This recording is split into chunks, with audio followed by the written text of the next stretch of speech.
우리가 모세의 그 인생을 보면은 그 이름하고 똑같다. 뭐 여러 가지 많은 것을 볼 수가 있습니다.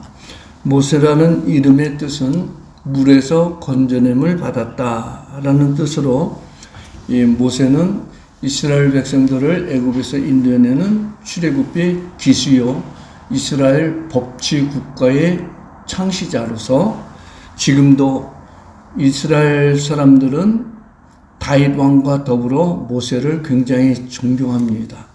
이 두 사람은 유대인들에게 있어서는 가장 존경받는 그런 인물로 추대되는데 모세의 그 일대기는 이스라엘에게 있어서 빠질래야 빠질 수 없는 특이한 일을 해낸 사람입니다. 모세의 일상을 보면 파란만장합니다. 태어나면서부터 사망의 골짜기에 떨어져 가지고 그는 어쩔 수 없이 죽어야 되는 시대에 태어났지만 하나님께서 특별히 섭리로 모세를 애굽의 공자가 물에서 건져내 가지고 자기 아들로 양아들로 키웁니다. 그래서 애굽의 왕자로 40년 동안 왕궁에서 다양한 학문을 배웁니다. 왕으로서 애굽뿐만 아니라 그 많은 나라를 통치해야 되는 정치, 경제, 문화, 군사 등 다양한 학문과 또 무술을 배웁니다. 그런데 하나님께서 모세의 마음에 히브리 사람을 사랑하는 마음을 줍니다. 자기 동족을 사랑하는, 어려서부터 젖먹이 때부터 모세는 바로 공주의 아들로 자라기 때문에 자기는 철저히 애굽의 왕자라고 생각했지만 모세의 어머니가 모세를 키워주면서 히브리 사상을 기도로 가르치죠. 결국 어느 정도 때가 찾아 하나님께서는 모세를 들어 사용하기 위해서 모세로 하여금 자기 동족을 혹사시키는 애굽의 관리를 쳐서 죽이게 만듭니다. 이때만 해도 모세는 내 생각에는 모세의 자기 생각에는 하나님께서 나를 통해 가지고 고통당하는 노예로 고통당하는 자기 민족을 구원해 줄 생각한 겁니다. 그래서 채찍질에 혹사당하는 자기 민족을 남이 보지 않는 데서 관리를 쳐서 죽입니다.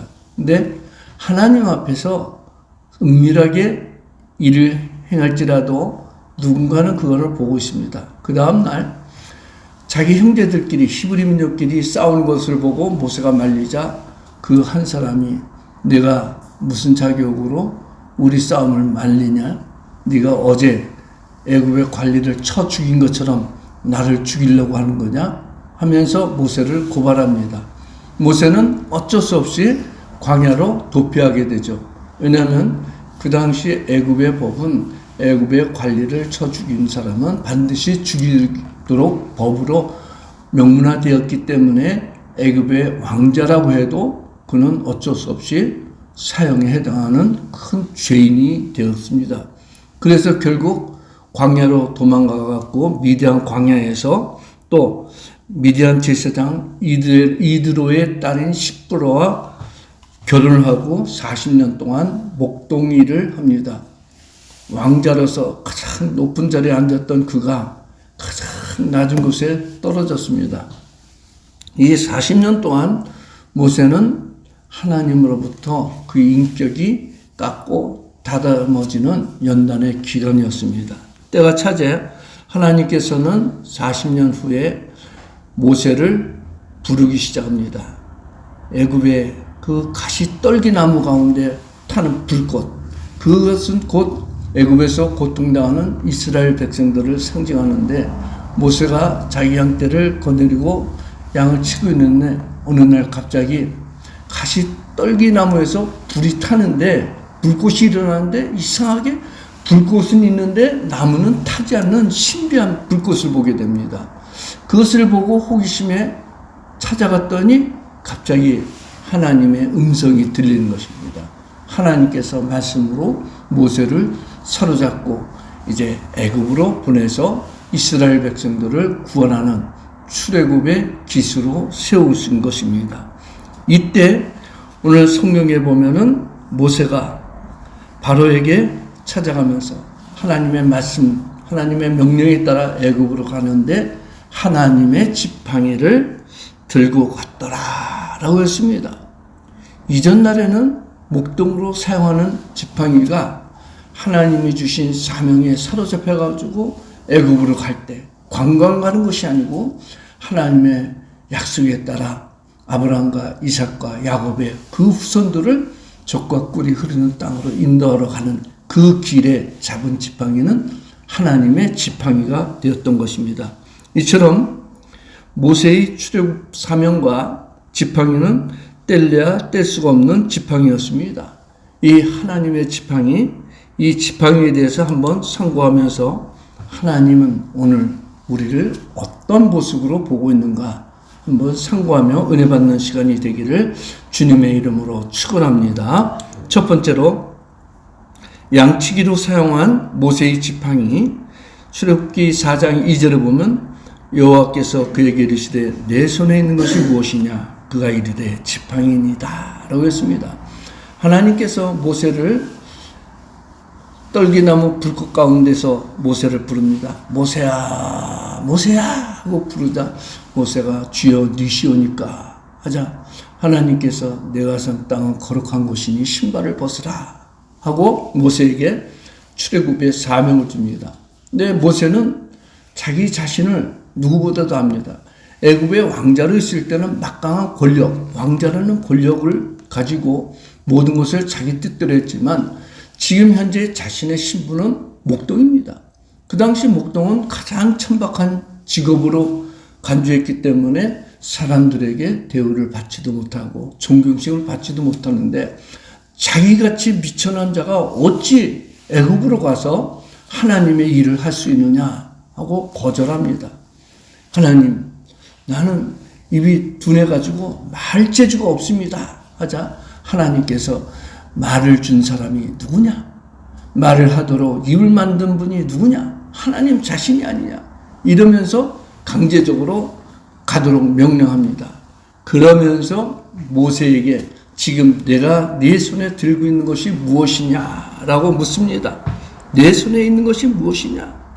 이르되 모세는 지팡이입니다. 합니다.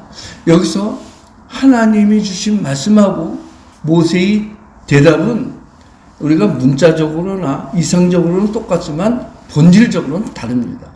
하나님이 모세에게 내 손에 들고 있는 것이 무엇이냐 할 때 하나님이 지팡이를 몰라서 그걸 물어봤겠습니까? 아니죠. 하나님이 모세에게 네가 들고 있는 것은 무엇이냐 하는 것은 너의 과거와 너의 현재는 무엇이냐? 즉 모세의 과거 40년 이전의 모세는 애굽의 왕자였습니다. 그런데 지금은 무엇이냐? 목동이라 이거죠. 목동이 하고 있는 것, 양치는 것, 그 지팡이, 양치는 지팡이, 그걸 들고 있는 모세의 신분을 물어본 것이죠. 그때 모세는 단순하게 지팡이입니다. 이거 지팡이, 이 지팡이 뿐입니다. 라고 대답했는데 하나님이 묻는 질문하고 모세의 답변은 차이가 있는 거죠. 본질적으로.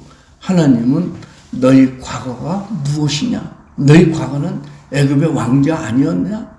네가 왕자의 신분으로 막강한 권력을 가지고 네 민족을 구원하려고 할 때 너는 네 힘으로 이스라엘 민족, 네 형제를 구원하려고 했을 때 그 결과는 무엇이었냐? 나타난 것은 무엇이냐? 결국 사람 쳐 죽인 것뿐이 더 있느냐? 사람을 죽이는 것 가지고는 하나님의 일을 할 수 없다. 그 뜻입니다.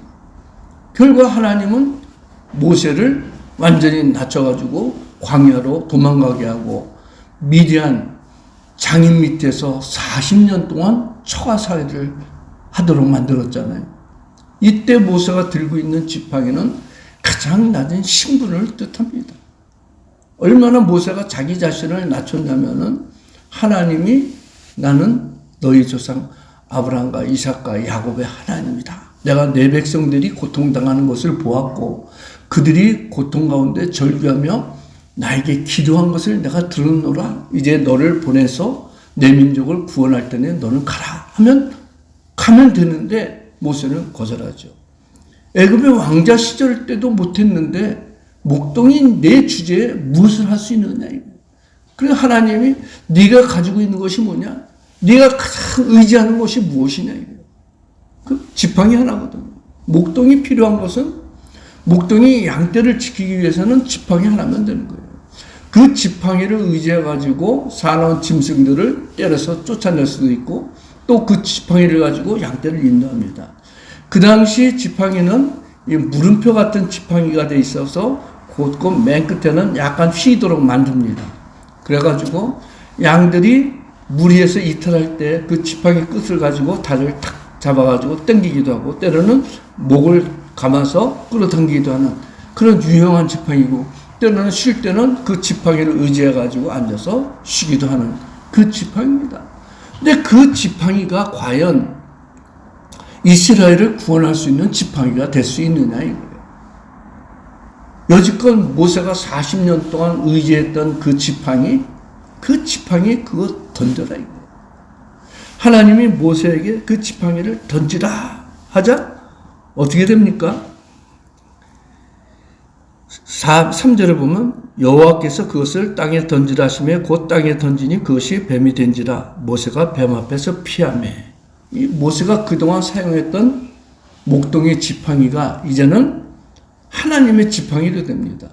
바로 두 번째 돼지가 하나님의 지팡이가 된 모세의 지팡이. 모세가 자기가 여지껏 40년 동안 살 수 있던 생활의 근력인 지팡이를 하나님이 던지라 하자 던졌습니다. 모세에게 있어서는 지팡이가 곧 생명이고 자신의 신변을 보호할 수 있는 무기가 되는데 그걸 던지라 하자 하나님 말씀대로 던지니 지팡이가 그대로 뱀으로 변합니다. 모세가 놀래가지고 피하니까 하나님 이번에는 뱀 꼬리를 잡으라 합니다. 말씀대로 뱀 꼬리를 잡자 순간적으로 다시 그 뱀이 지팡이로 되었습니다.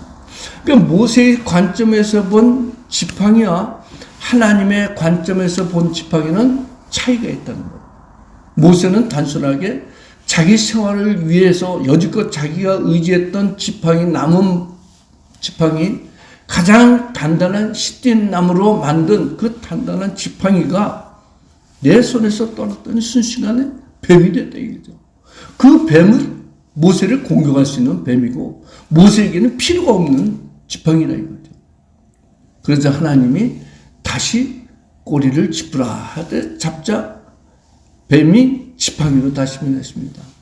이것을 보고 하나님은 모세에게 깨달음을 주는 거예요. 네가 여지껏 내 삶을 위해서 내 생활을 위해서 잡았던 지팡이 그것이 네 손에 떨어진 순간 너에게는 쓸모가 없는 너를 해칠 수 있는 뱀에 불과한 것이다. 즉 모세의 인생관을 완전히 바꿔놓는 거죠. 여지껏 광야에서 꼭 필요로 했던 지팡이가 하나님의 일을 할 때는 그 지팡이가 가지고는 아니 된다는 거예요. 모세 속에 있던 40년 아니 80년이죠. 애굽의 왕자로서의 40년, 광야에서의 40년 그 모든 사상은 완전히 없어질 때 비로소 하나님이 모세를 사용한다는 거예요. 어찌 보면은 그동안 모세가 들고 있던 지팡이야말로 모세 자신을 억누르고 있던 지팡이였던 거예요. 모세보다도 더 모세를 강하게 만든 것이 지팡이인데 지팡이를 잃어버리는 순간 모세는 아무짝에도 쓸 수 없는 한낱 나약한 인간에 불과했습니다. 그런 모세를 하나님이 출애굽의 기수로 사용하겠다는 거죠. 그 순간 모세는 완전히 새롭게 변하는 거죠. 이때부터 모세는 하나님 말씀에 전적으로 순종해가지고 애굽으로 가게 됩니다. 출애굽기 4장 20절에 보면 모세가 그의 아내와 아들들을 나귀에 태우고 애굽으로 돌아가는데 모세가 하나님의 지팡이를 손에 잡았더라. 성도 여러분, 지팡이의 본질이 바뀐 것 아닙니다. 모세가 들고 있던 지팡이는 똑같은 씨띤 나무로 만든 단단한 지팡이인데 모세가 하나님의 말씀에 따라 순종해서 사명자로 애굽으로 갈 때는 그 지팡이가 하나님의 지팡이로 변한대요. 지팡이의 본질은 똑같은데 이제부터는 그 지팡이를 모세가 잡고 사용하는 것이 아니라 하나님이 붙들고 사용하는 지팡이이기 때문에 하나님의 지팡이를 손에 잡았더라라고 성경은 기록하고 있는 거예요. 성도 여러분, 이 아침에 우리는 이 말씀을 성령께서 우리에게 주시는 질문으로 들어야 되는 거예요. 내 손에 들고 있는 것이 무엇이냐는 하나님의 음성을 들어야 되죠. 내가 가장 집착하고 아끼고 나에게 꼭 필요한 것이 무엇이냐 이거예요. 우리들은 흔히 살 때, 세상을 살아갈 때, 이 세상을 살아갈 때는 학벌이 반드시 필요해. 그래서 자식들을 공부는 반드시 시켜야 돼. 우리 손에 들고 있는 지팡이에요. 또 세상을 살기 위해서는 건강이 있어야 돼. 열심히 운동도 해야 되고 몸 관리를 잘해야 돼. 내가 들고 있는 지팡이거든요. 또 가정에는 평화가 제일 중요해. 화평이 있어야 되기 때문에 남편은 아내 말을 잘 듣고 아내는 남편 말을 잘 듣고 우리 서로 화해하자, 우리 서로 화목하자 하면서 주일 예배에 빠지고 여행 가고 주일 예배보다는 돈 버는 것이 좋다. 이것이 내가 그동안 잡고 있던 지팡이라는 거예요. 근데 하나님은 모세에게 말했듯이 우리에게도 동일한 음성을 합니다. 네 손에 들고 있는 것이 무엇이냐? 내가 십자가보다도 가장 더 소중히 여기는 것이 무엇이냐? 그것을 던지라는 거예요. 근데 우리는 이 세상 살아가려면 꼭 필요한 것이 학벌이고 또 학연이고 지연이고 인연이고 모든 것이 필요하다고 생각하지 않아요. 근데 하나님은 안 그렇다 이거예요. 내가 그동안 나를 위해서 또 내가 살아가기 위해서 가장 필요로 했던 것을 포기하는 순간 그때부터는 내가 붙잡고 있는 지팡이가 나머지 막대기가 하나님의 지팡이가 된다는 거예요. 여지껏 기껏 양떼를 몰았던 지팡이, 아니면은 자기 자신의 신변을 지켰던 지팡이, 아니면은 들짐승으로부터 지켰던 지팡이, 단순하게 자기만 위해서 사용한 지팡이가 그것을 하나님의 말씀에 완전히 맡겼더니 이제부터는 나를 위한 지팡이가 아니고 하나님 위해서, 하나님의 영광을 위해서 사용되는 의로운 지팡이가 된 것입니다. 그래서 그 지팡이를 가지고 애굽으로 가는 모세에게 하나님은 모세가 하나님의 지팡이를 붙잡았더라 라고 한 것입니다. 지팡이 자체는 똑같지만 그 지팡이의 주인이 누가 되고 그 지팡이를 누가 사용하느냐에 따라서 결과는 완전히 달라지는 거예요. 여지껏 모세 자신을 위해서 잡았던 지팡이가 이제는 애굽에서 고통당하는 200만 명 이상 되는 하나님의 백성을 위해서 사용하는 지팡이가 된 것이죠. 그렇다면 바로 하나님께서 성령을 통해서 우리에게 주신 말씀, 네가 들고 있는 것이 무엇이냐? 지금 이 음성을 들어야 되는 거예요.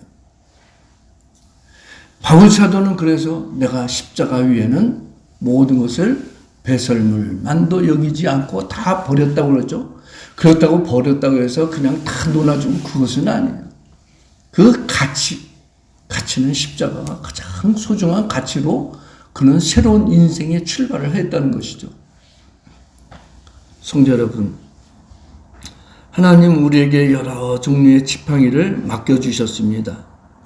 그 지팡이가 때로는 우리의 물질도 되고 우리의 건강도 되고 내 직장도 되고 내 기업도 됩니다.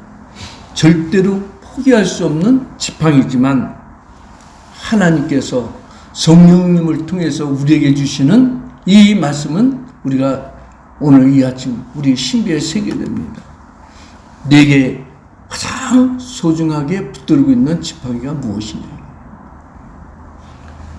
그것을 우리가 다 하나님께 맡길 때 그 지팡이는 하나님의 지팡이가 되어서 사람을 구원하는 데 사용되는 것입니다.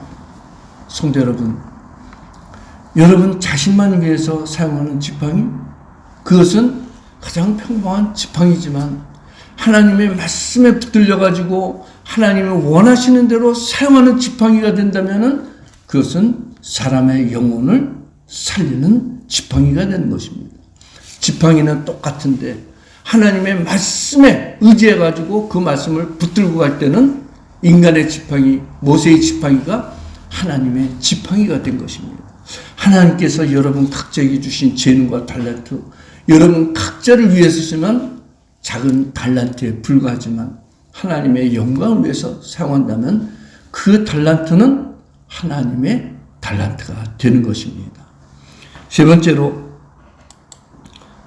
그 지팡이는 어떤 지팡이인가? 하나님의 이적과 임재하심을 보여주는 지팡이입니다. 출애굽기 17장 5절에서 6절에 보면 여호와께서 모세에게 이르시되 백성 앞을 지나서 이스라엘 장로들을 데리고 나일강을 치던 내 지팡이를 손에 잡고 가라. 내가 호렙산에 있는 그 반석이 거기서 내 앞에 서리니 너는 그 반석을 치라. 그것에서 물이 나오리니 백성이 마시리라. 모세가 이스라엘 장로들의 목전에서 그대로 행하니라. 하나님은 말씀에 순종한 모세를 통해서 애굽에 10가지 재앙을 내립니다. 그 10가지 재앙 중에 모든 것은 하나님의 지팡이를 가지고 하나님은 모세를 사용했습니다. 애굽에서 나올 때 홍해바다가 가로막고 있자 모세는 기도합니다. 그러자 하나님께서 모세의 기도를 들으시고 내 지팡이를 가르쳐라. 자, 모세가 지팡이를 들고, 모세의 지팡이가 아니죠. 하나님의 지팡이를 들고 그 강을, 홍해바다를 가르치자 홍해바다가 쫙 갈라지지 않았습니까? 모세의 지팡이였다면 그 홍해바다는 갈라질 수가 없었습니다. 근데 모세가 하나님의 지팡이를 잡고 홍해바다를 가리키자 하나님이 홍해바다를 육지처럼 가른 것 아닙니까? 이처럼 하나님의 이적과 기적을 나타낸 지팡이였습니다. 광야를 한참 가다 하나님께서 배고프고 굶주린 이스라엘 백성들이 만나를 먹을 수 있게 하고 또 고기가 먹고 싶다고자 메추라기를 보냅니다. 날마다 만나와 메추라기를 통해서 배불리 먹자 한 곳에 갔는데 물이 없습니다. 마실 물이 없자 또 습관처럼 모세에게 불평하고 모세와 싸웁니다. 내가 우리들을 이 광야 땅에서 목마르서 죽게 하려고 여기까지 데리고 나왔느냐 하면서 모세하고 시비하자 모세는 하나님께 기도합니다. 모세의 성품이 여기서 튀어나온 것입니다. 모세의 성품이 온 세상 사람보다 더 온유하더라 하는 그 말씀대로 모세는 광야 40년의 연단을 통해서 자기 방법대로 해서는 되는 것이 없다. 오직 십자가 밑에 무릎 꿇고야지 다 이루어지는 것을 알고 하나님께 기도합니다. 솔직히 저 같으면 좀 싸움이라도 해봤겠을 거예요. 내가 하나님이냐? 너희들 왜 나한테 원망하느냐? 너희를 구원한 것이 하나님이고 너희를 광야로 인도하신 분이 하나님인데 왜 나한테 원망하느냐? 이런 말이라도 했을 텐데 모세는 하나님께 무릎 꿇고 기도하자 하나님께서 이제 이스라엘 장로들을 데리고 나일강을 치던 내 지팡이를 손에 잡고 가라. 그리고 호렙산에 있는 반석 위에 서리라 하면서 하나님이 반석 위에 쓴다는 거예요. 보이지 않죠, 하나님은. 근데 하나님이 상징적으로 내가 그 반석 위에 쓸 테니 너는 반석을 지팡이로 치라고 합니다. 이해가 안 되잖아요. 분명히 하나님께서 반석 위에 서리라고 했습니다. 그리고 그 반석을 치라. 그러면 잘못 생각하면 내가 이 지팡이를 가지고 하나님을 치라 그 뜻 아닌가?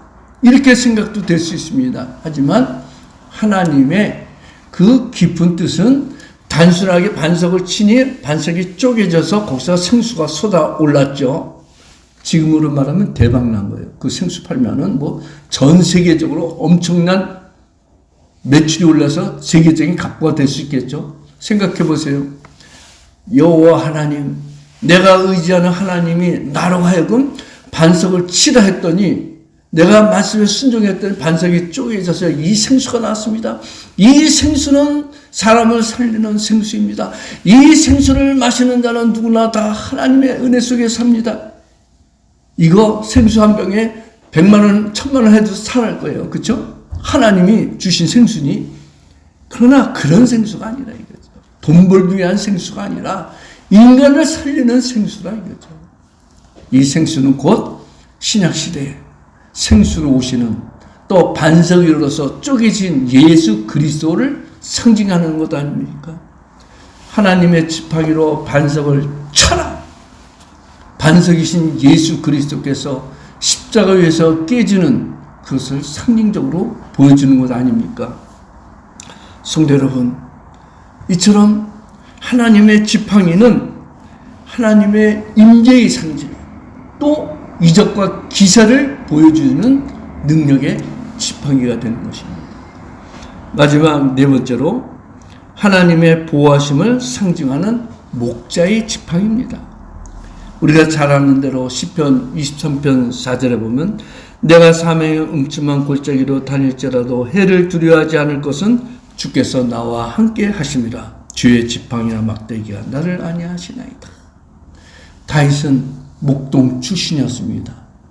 그래서 다윗에게 있어서 목동과 양과의 관계를 너무나도 잘 아는데 다윗이 파란만장한 인생을 다 겪고 왕이 되어서 또 나라를 위해서 전쟁에 나가서 싸울 때 또 청년이었을 때 골리앗과 싸워서 이긴 것, 또 평소 자기가 양을 치면서 사나 곰이나 사자와 싸워서 이긴 것, 그 자기 힘으로 이긴 것이 아니라 하나님께서 자기에게 목자가 되어주심으로 가능했다는 것을 고백하잖아요. 어느 때였습니까? 그의 노년에, 그의 인생을 다 마무리하기 직전에 기록한 시가 시편 23편입니다.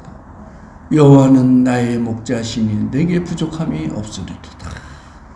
그가 나를 푸른 풀밭에 인도하시고 쉴만한 물가로 인도하시는도다. 내가 사망의 음침한 골짜기를 다닐지라도 해를 두려워하지 아니할 것은 주께서 나와 함께 하심이라. 주의 지팡이와 막대기가 나를 안위하시나이다. 이게 뭐예요?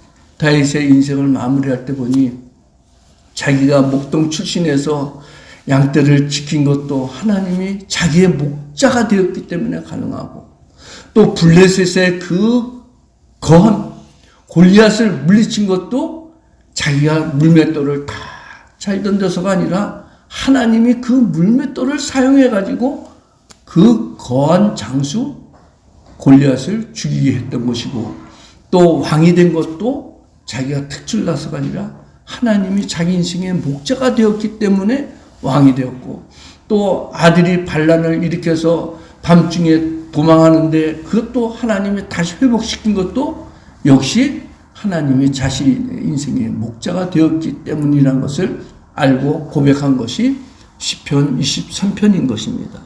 성도 여러분, 우리 인생에 사망의 음침한 골짜기에 떨어질 때가 있어요. 그럴 때 사방을 둘러봐도 어느 누구도 도울 사람 없고 모든 것이 막혀 있을 때 하늘은 열려 있습니다.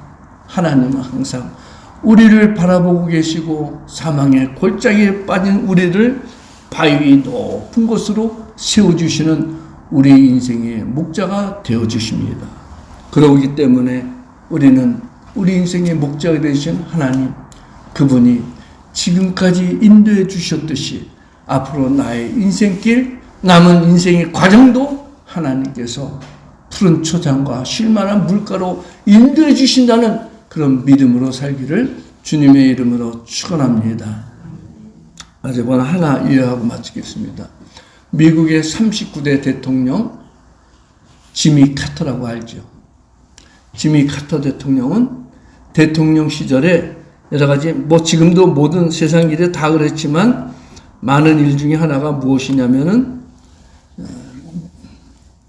미국 대사관이 침략을 받아가지고 이란에 잡힌 미국 대사관 직원들을 구출하기 위해서 헬기를 동원합니다.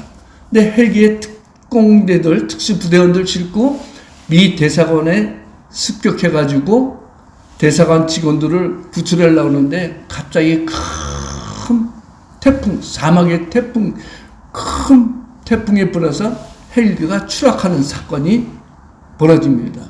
결국 미 대사관 직원 구출이 실패로 끝나죠. 그리고 나중에 타협해가지고 많은 것을 주고 그들을 인도에 내긴 했지만 결국 세계 여론의 비난과 더불어서 미국 국민들의 비난을 받았습니다. 그때가 70년대 마지막입니다. 그런데 더 문제는 뭐냐면 경제가 문제가 있습니다. 일본이 경제 개발이 엄청 뛰어 올라가지고 결국 미국 경제는 위축이 되어버렸습니다. 그래서 국민들이 더 비난을 많이 하고 결국은 지미 카터 대통령은 클린턴한테 패하게 됩니다. 클린턴이 선거할 때 유명한 말을 하죠. 바보야, 문제는 경제야, 경제. 그러니까 미국 경제가 그만큼 어려워졌는데 카터는 경제 회복을 못 시켜가지고 재임 선거에 떨어집니다. 그리고 백악관을 나서는 그 차 안에서 옆에 참모 하나 앉혀놓고 통곡을 했다고 기사가 나왔습니다. 얼마나 원통했겠습니까? 그래도 철저하게 자기는 정말 신앙으로 살았고 주일 되려면은 대통령이었지만 그래도 또 주일학교 교회에 가서 주일학교 어린이들을 가르친 그런 열심 있는 대통령인데 왜 하나님은 나에게 이런 연단을 주셔서 내가 대통령 재임 선거에 떨어지게 했느냐 하면서 통곡을 하면서 울었습니다. 그런데 그 순간 하나님의 음성을 듭니다. 사람들은 다 너를 버릴지라도 나는 너를 버리지 않는다. 너는 여전히 나의 귀한 존재다라는 음성을 듣고 거기서 새로운 희망을 얻습니다. 그래가지고 그는 안락한 노후 생활을 거절하고 카터 재단을 설립해가지고 전 세계 분쟁 지역이면은 대통령 특사 또는 전임 대통령 자격을 가지고 가서 화해를 조성합니다. 우리나라도 김영삼 대통령 시절 그때 김일성하고 대립이 있어가지고 전쟁이 일어날 뻔했습니다. 그래서 미국도 항공모함을 동해안에 그것도 2대나 파송하면 완전히 그건 전쟁 직전이거든요. 그때 카터 대통령이 직접 미국 대통령한테 전해서 내가 대통령 특사로 평양 가겠다 해가지고 평양에 가가지고 전쟁 안 일어나도록 모든 것을 화해 조치 시켰습니다. 그 결국 2002년도에 노벨 평화상까지도 받았죠. 그러면서 그는 세계 여러 나라 다 돌아다니면서 가난한 사람들에게 무료로 집을 지어주는 헤비타트 운동을 합니다. 그래서 지미 카터 대통령은 여론이 평가하기를 대통령 재임 시절에 실패했어도 퇴임 후에는 가장 빛나는 인물, 가장 존경받는 대통령이었다 했는데 그는 작년 12월 29일 100세의 나이로 돌아갔습니다. 성도 여러분, 재임 시절에는 사람들에게 비난받고 인정을 못 받아도 하나님께 인정받으면은 대통령 4년보다도 더 많은 오랜 기간 몇십 년 동안 전 세계 분쟁 지역을 찾아가서 평화를 만든 하나님의 일꾼이 된 거예요. 사랑하는 성도 여러분, 어떤 경우든 하나님 손에 붙들림만 되면은 하나님이 그 인생을 책임져 주십니다. 모세가 목동으로서 해냈던 나무 지팡이가 하나님 손에 붙들리자 하나님의 지팡이가 돼서 이적과 기사를 행하고 그 200만의 애굽에서 고통당하는 이스라엘 민족을 구원하는 하나님의 큰 능력을 나타내지 않았습니까? 하나님은 마른 지팡이도 사용하시는데 우리를 예수 그리스도를 통해서 구원해 주시는 우리는 나무 지팡이보다도 더 소중한 하나님의 축복받은 사람들입니다. 여러분 모두가 하나님 손에 붙들린 바 되어 하나님 나라를 위해서 크게 헌신하는 축복의 통로가 되기를 주님의 이름으로 축원합니다. 할렐루야. 기도하겠습니다.